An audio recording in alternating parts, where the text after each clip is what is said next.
ఆమా తిన్నామే. పోయిండు. పిల్లల తిన్నారు. సరే అమ్మా. అమ్మ డే మొత్తం అమ్మతో ఫోన్ మాట్లాడతావు, అసలు ఏం మాట్లాడతావు అమ్మమ్మతోని?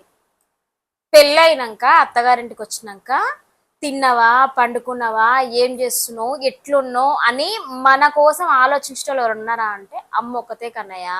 అందుకని రోజు మొత్తంలో ఒక్కసారి 2 సార్లు ఆమెకు ఫోన్ చేయాలి. ఎట్లాంటి పరిస్థితుల్లో అయినా మనకి ఎంబడి ఉండేది అమ్మ. అర్థమైందా? అది నీకైనా నాకైనా వాళ్ళొక్కరే గుర్తుంటారు. మీ డాడీకి కూడా కష్టం వచ్చినా కూడా మీ నాన్నమ్మనే గుర్తొస్తుంది తెలుసా. అందుకని నేను అమ్మమ్మతోనే మాట్లాడతా.